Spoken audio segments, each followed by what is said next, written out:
Votre invité dans la grande interview sur Boursorama, c'est l'économiste Jean-Pierre Petit. Bonjour. Bonjour David. Merci d'être là avec nous, président des Cahiers Verts de l'économie. Christine Lagarde nous dit le combat contre l'inflation progresse, mais ce n'est pas fini. Qu'est-ce qu'elle veut? C'était dans le Parlement européen. Qu'est-ce qu'elle nous dit en creux? C'est quoi le message? Le message, Je trouve c'est qu'il de n'est pas dire... clair. Moi, je trouve qu'il n'est pas clair. Bah non, mais parce que le problème de la BCE, c'est qu'il y a différents points de vue au sein du Conseil. Donc voilà. Donc cette déclaration un petit peu alambiquée de Christine Lagarde, elle ne fait que refléter une volonté de consensus, de dénominateur commun à l'ensemble des banquiers centraux de la zone euro. Mais ce que j'aimerais dire quand même, indépendamment de cette déclaration, c'est que l'inflation, le dernier chiffre était à 2,9. Il y a 11 mois, on était à 10,7. Donc il y a eu 800 bips d'amélioration. Personne ne l'avait prévu, d'ailleurs, une désinflation aussi forte, sans récession formelle.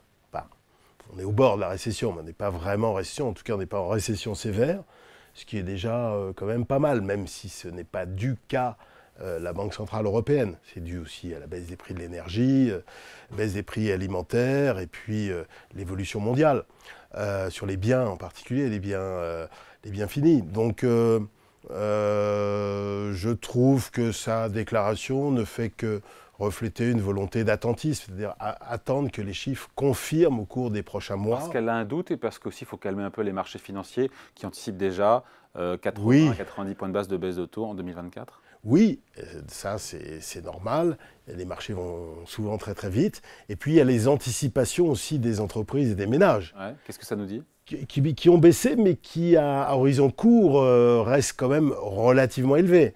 Et son job à la Banque Centrale Européenne, comme aux autres banques centrales, ce n'est pas uniquement de casser l'inflation existante, mais de casser aussi les anticipations d'inflation.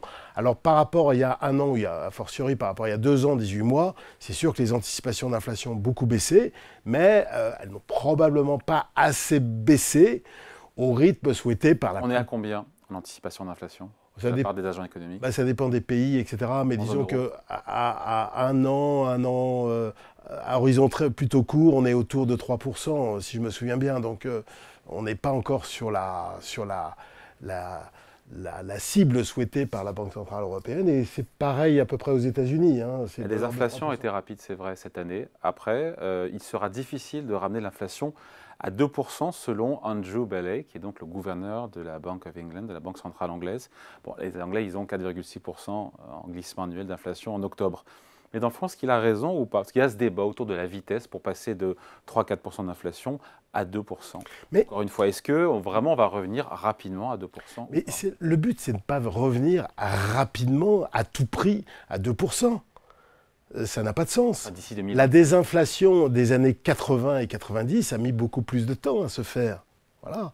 Et quand on part de niveaux d'inflation qui étaient les plus élevés depuis 40 ans, il était normal que le processus s'effectue de façon graduelle. Il était normal, logique et j'ai envie de dire souhaitable que le processus soit graduel. Donc les banques centrales ont, Parce fait, que sinon, elles ont fait le job, les banques centrales. Oui, dans l'ensemble, elles ont eu de la chance probablement, les deux principales, c'est-à-dire la Réserve fédérale et la BCE. Eh bien, elles ont eu de la chance, parce qu'il y a eu les prix de l'énergie qui ont baissé, les prix alimentaires, je le disais tout à l'heure, toutes les pénuries sur les semi-conducteurs, rappelez-vous ce qu'on a connu en fin 2021, début 2022, les tensions sur les chaînes de production, tout ça s'est considérablement amélioré. Donc voilà, tout ça, ça fait baisser les prix des biens de consommation. Donc ça, ce n'était pas uniquement dû de leur fait, mais le fait est que indéniablement, depuis environ 18 mois, les anticipations d'inflation ont baissé. Et donc elles ont réussi à casser l'inflation existante, mais de façon plus importante, les anticipations d'inflation. Mais il ne faut pas le faire trop rapidement, parce que sinon, eh bien, évidemment, on risque la récession. Donc, or, le vrai job des banques centrales, comme c'est clairement dit dans les statuts de la Fed, c'est à la fois de préconiser la stabilité des prix, mais aussi un certain rythme de croissance pour l'emploi. Ce qui est extraordinaire dans le cas de la Réserve fédérale et des États-Unis d'Amérique, c'est le fait qu'aujourd'hui, ils se retrouvent avec un PIB supérieur de 7,5 points au niveau pré-Covid. Hein. Là où nous, on est? Là, on est à un petit peu plus de 3, je crois. Hein. Qu'est-ce qui fait la différence, encore une fois? Mais c'est séculaire et c'est structurel. Pourquoi il y a Oui, toute cette surperformance de l'économie vous américaine? On a des avez plans d'investissement en zone euro, on a une fiscalité quand même qui est ce qu'elle est, qui n'est pas non plus rebutante non plus. Non, mais en zone euro, en moyenne, je veux dire.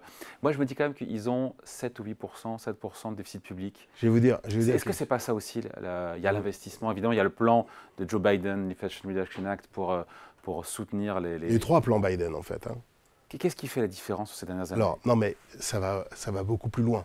Bah, d'abord, il y a la démographie qui est un peu plus forte aux États-Unis, mais si vous regardez le PIB par habitant, parce que là, vous neutralisez les effets de la démographie, et vous regardez à Lehman Brothers, en fait, avant la grande crise financière, parce qu'en fait, cette surperformance, c'est nettement affirmé depuis la grande crise financière.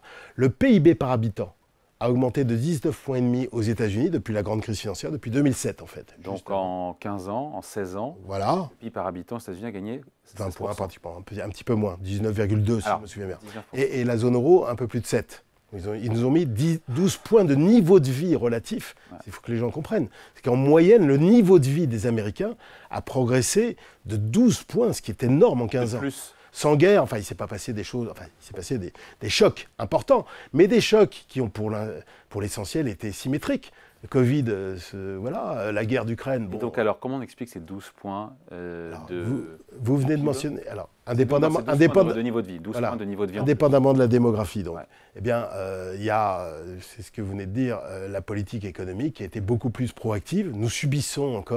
Nous avons subi les effets désastreux de la politique d'Angela Merkel et de la BCE de l'époque qui ont été complètement procycliques et qui ont très très mal géré la crise de la dette souveraine, qui nous a fait beaucoup de mal jusqu'au milieu de la décennie 2010. Il n'y a qu'à partir de 2016 et surtout 2017 où la croissance de la zone euro reprend pour 2-3 ans, puisqu'ensuite après il y a Covid.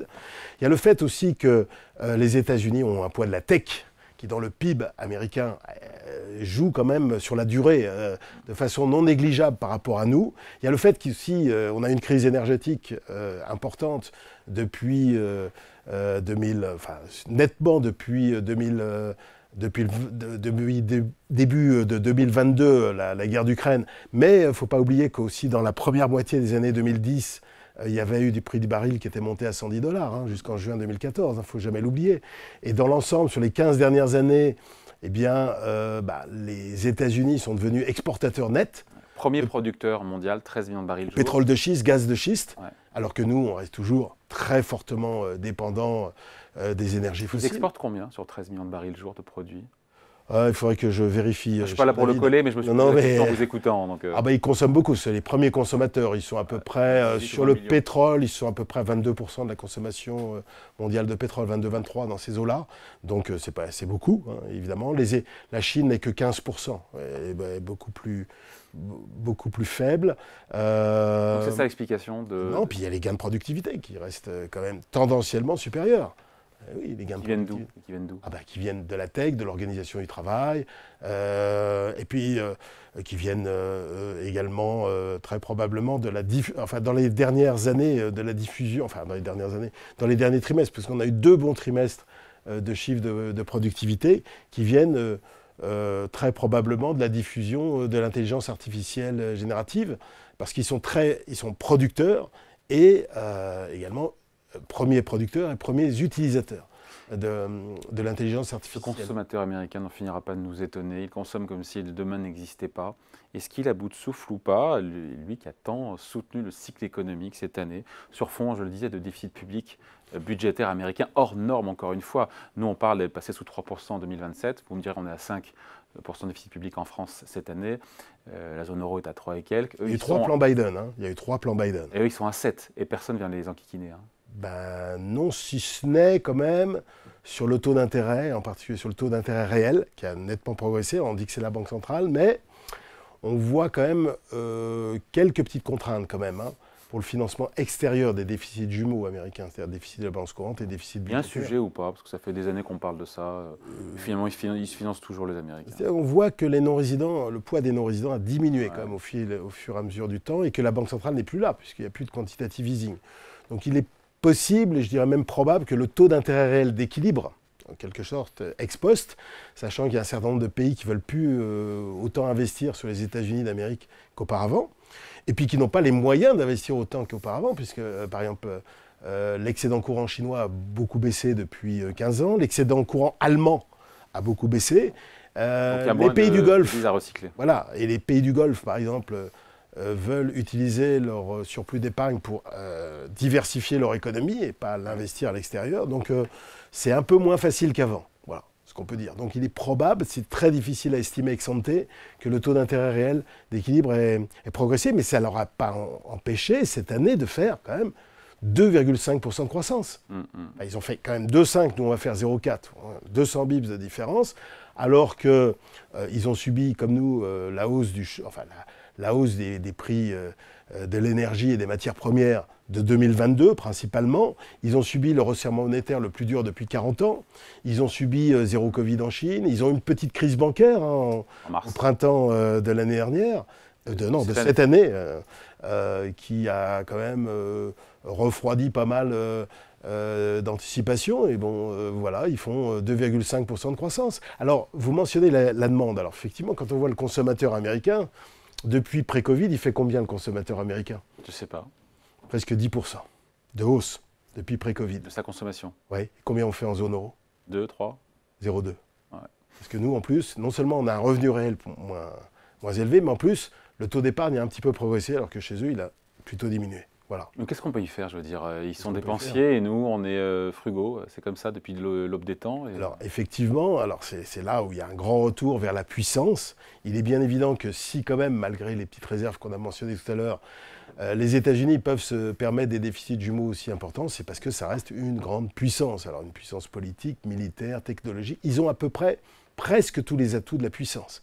Ils sont un petit peu contestés par la Chine depuis quelques décennies, mais pas par l'Europe, ça c'est sûr. Nous, effectivement, on est fondamentalement dépendants. Alors, le taux réel est quand même moins élevé. Enfin, le taux de financement de l'Europe est moins élevé parce qu'on a une croissance potentielle plus faible, et puis parce que nous, on a un léger excédent de la balance courante. Enfin, on est pratiquement à l'équilibre, voilà. Alors qu'eux sont très dépendants. Donc, on s'en tire bien. Mais à la fin du match, ce qui compte, c'est quand même le différentiel de PIB, et le différentiel de PIB par habitant. Et en dépit de...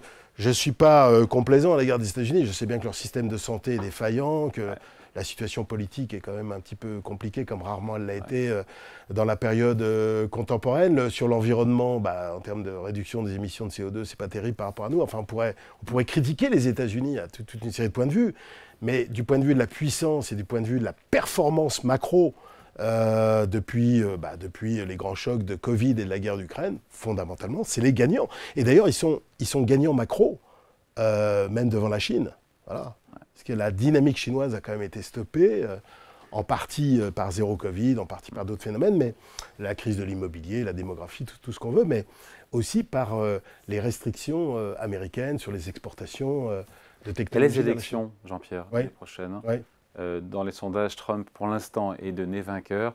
Les marchés commencent un peu à s'y intéresser. Ça serait bon ou pas bon pour les marchés boursiers, pour l'économie, pour la géopolitique? David, je vais vous dire exactement la même chose que je vous ai dit lorsque Trump a été élu en 2016. Ouais. Vous en rappelez peut-être pas parce que vous interviewez des... Non, mais dites-moi. J'ai dit que ce n'était pas un drame pour l'économie américaine, et que je disais même, parce que je l'ai écrit, que du point de vue du business, enfin du marché action, et même de la réaction des investisseurs, son programme était plutôt friendly, comme on dit. Market friendly. Donc une réélection de Trump, ce serait bon pour les marchés boursiers? Oui, je pense. Alors, il ne nous a pas délivré son programme pour l'instant. Ça reste très aléatoire, mais très flou. On a quelques déclarations ici ou là qui traînent, mais je rappelle quand même qu'il a baissé considérablement la fiscalité corporate. Et que ça a permis, alors ça c'est indéniable, sur 2017-2019 avant Covid, son bilan est très bon en termes de PIB, en termes de productivité. Et oui, la productivité accélérait en 2017-2019, en termes de création d'emplois, en termes de taux de chômage. C'était plus bas que sous Obama, les deux mandats d'Obama. Et même si j'exclus la grande crise financière, quand Obama est arrivé, ce n'était pas de sa faute, le T1 et le T2 2009, même si j'exclus ça, le bilan de Trump avant Covid était supérieur à celui d'Obama. L'investissement de la propriété intellectuelle, la tech, c'est bien mieux porté, grosso modo, sous Trump que sous Obama. Donc, alors après qu'on veuille en faire un monstre. Je vois les titres Trump le retour, hein, pour faire écho à Alien. Alien le retour, voilà, ça va être encore pire, etc. D'abord, on n'en sait rien parce que ce gars-là, je ne suis même pas sûr que lui-même ait une vision complète de son futur mandat. Mais indépendamment de ça, on confond un petit peu sa personnalité, qui est effectivement clivante. Le type est quand même assez agressif, assez vulgaire, etc. Mais moi, je ne juge pas les bilans politiques sur la personnalité des gens. Je trouve que globalement, il nous a réveillés, il a secoué l'Europe, il nous a réveillés sur la montée en puissance de la Chine. Et d'ailleurs, les mesures protectionnistes qu'il a prises contre la Chine... Oui, ont été poursuivies par Joe Biden. Non seulement poursuivies, mais approfondies, si je puis dire, et affinées. Voilà.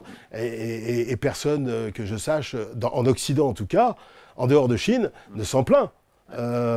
Donc voilà. Bon, juste un petit mot pour l'année prochaine, les baisses de taux, vous en êtes sûr vous aussi, comme les marchés, il y aura baisse de taux à la fois du côté de la Fed, du côté de la BCE, mi-2024, entre 80 et 100 points de base. Non, 80-100 points de base, ça me paraît trop. Moi, ça me paraît beaucoup. Hein. Ça me paraît beaucoup pour les États-Unis. Pour la zone euro, sachant qu'on va se retrouver quand même une croissance qui va être un tout petit peu supérieure à 0 et que l'inflation va quand même continuer de baisser, alors ça ne va pas être régulier. Dans quelques mois, vous verrez qu'en glissement annuel, ça va remonter au-dessus de 3. Parce que les effets de base jouent, parce qu'on mesure l'inflation en glissement annuel par rapport au mois de l'année précédente. Alors, il y a des effets de base qui jouent, notamment sur l'énergie et l'alimentaire, toujours. Donc, vous allez voir que ça va remonter un petit peu au-dessus de 3, mais tendanciellement, il faut prendre plusieurs mois, hein, et les annualiser. Vous allez voir que à l'été prochain, on sera autour de 2,5, et à la fin de l'année 2024, en zone euro, on devrait être autour de 2. Ce sera plus élevé aux États-Unis parce que la croissance restera beaucoup plus forte. On va avoir une croissance qui ne va pas être très éloignée de 2% l'année prochaine aux États-Unis. Je suis un peu moins, mais voilà.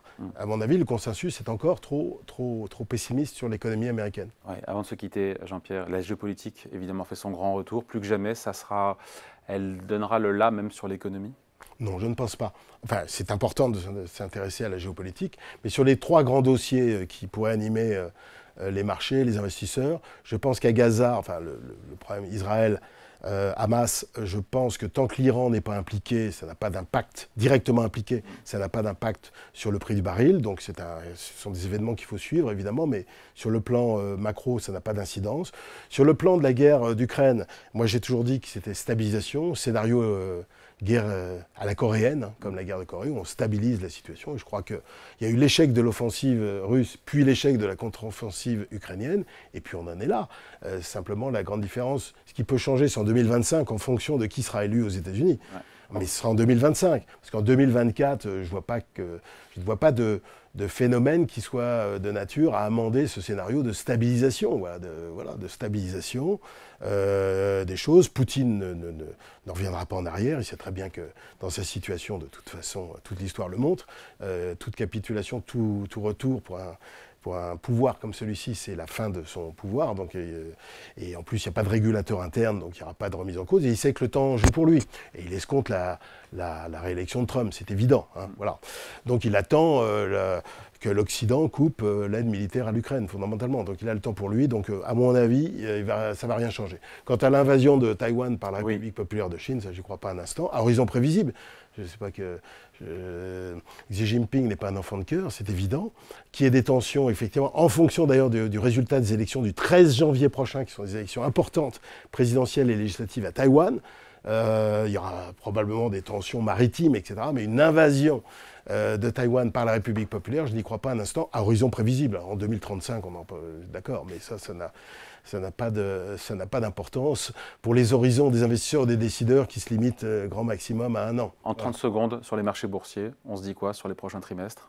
Sur le prochain trimestre, ce n'est pas forcément très négatif, mais il n'y a pas beaucoup de levier à la hausse. Pas de catalyseur. Quoi. Les prévisions de bénéfices par action par les analystes sont assez élevées. La valorisation absolue du marché américain est un petit peu au-dessus de la moyenne. La prime de risque est en dessous de sa moyenne historique, c'est un petit peu gênant. Le positionnement des investisseurs est redevenu depuis un mois assez agressif du fait du rallye. Ouais. Hein. Le sentiment de marché est assez optimiste, pas extrêmement bullish, mais quand même assez optimiste. Donc il n'y a pas énormément de levier, quoi. Voilà. Donc au total, si la Banque centrale quand même amorce progressivement des baisses de taux ou adopte un discours beaucoup plus dovish, beaucoup plus accommodant, que la désinflation se poursuit et que grosso modo la croissance tient à peu près, on ne peut pas exclure une petite hausse, mais disons que ce n'est pas extraordinairement emballant. On ne gagnera pas beaucoup d'argent sur les actions en achetant un ETF MSCI World All Countries, pour dire les choses en clairement. 2024. Il faudra être, par contre, beaucoup plus précis sur les styles d'investissement, sur la taille des boîtes, est-ce qu'il faut revenir sur les small caps ou pas, sur les grands secteurs, est-ce qu'il faut shorter les bancaires, par exemple, en Europe, vous voyez, c'est sur la tech américaine, voilà, c'est comme ça, ou sur les pays, est-ce qu'il faut continuer de jouer le Brésil, comme nous on l'a joué. De la gestion active plus que de la gestion passive. Active, voilà, et beaucoup de proactivité, parce que sinon, gagner de l'argent sur les actions sans rien faire cette année, ça, enfin en 2024, ça me paraît difficile.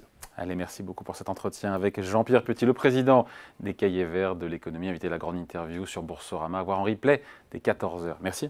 Voilà.